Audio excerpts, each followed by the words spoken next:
My name is Susan Cole. I'm a single mom of 2 boys, 15 and 17, Matthew and Michael.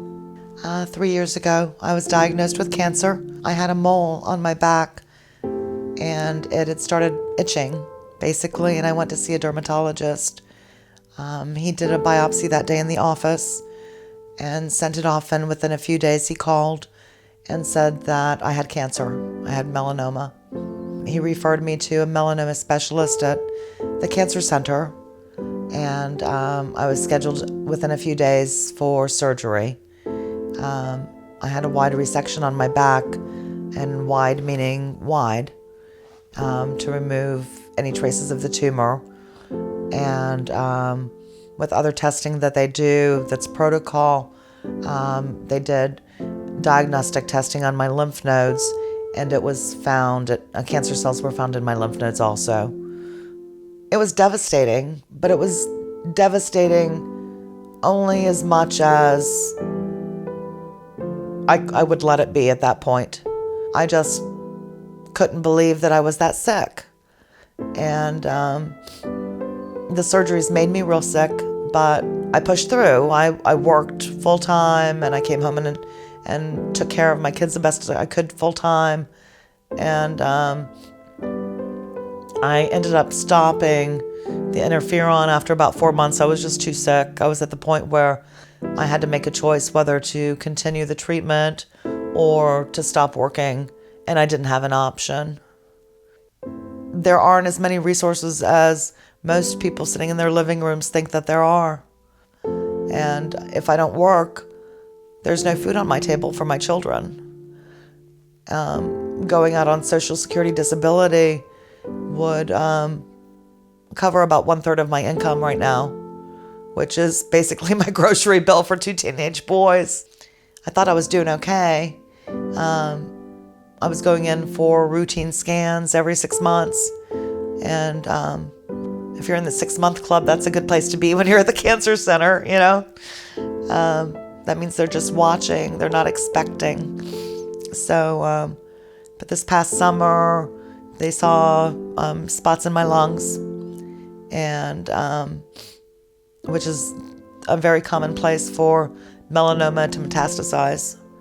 And we were getting ready to get me on ipilimumab, which is also an immunotherapy drug, when we did a baseline brain scan. My doctor wasn't expecting to find anything, but I had tumors in my brain. And the last MRI I had right before my birthday in February showed progression of disease. One of the characteristics of melanoma tumors is they bleed.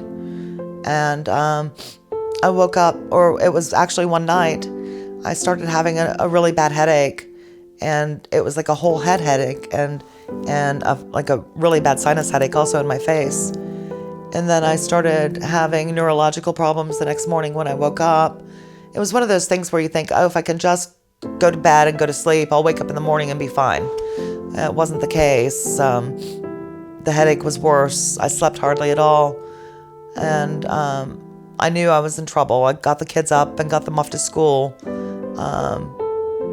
Oddly enough, made the choice to go to work because it was halfway between here and the hospital, and then had somebody drive me to the emergency room where they said I was having a stroke from one of the brain tumors.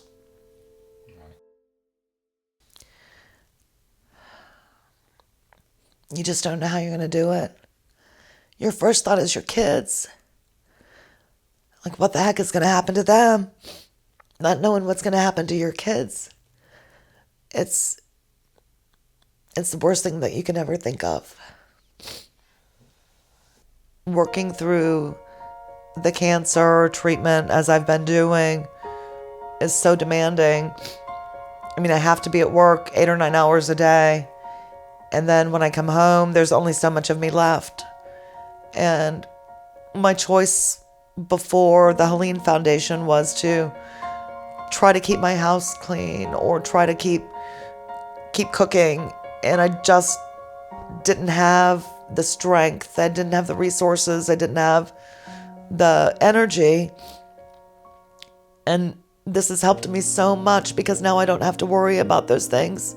I can just spend the time with my kids, spend the time sitting out in the backyard with my dog, just thinking about what I need to do to get through this. And a lot of what I need to do to get through this is just to spend time with my family and just to relish that. And the burden being lifted of not having to cook and shop and meal plan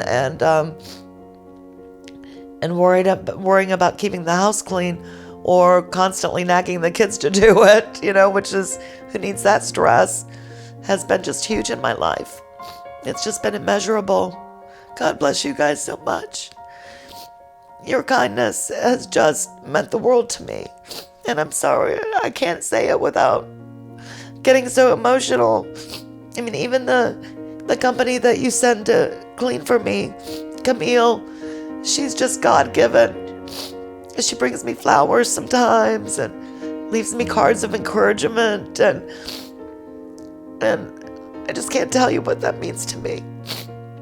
And then here with the Helene Foundation, people that you don't know and might never meet in person are giving of themselves to make my life so much easier. They're providing that support to me that people that I've known for a really long time won't. And I just can't say how much that means to me.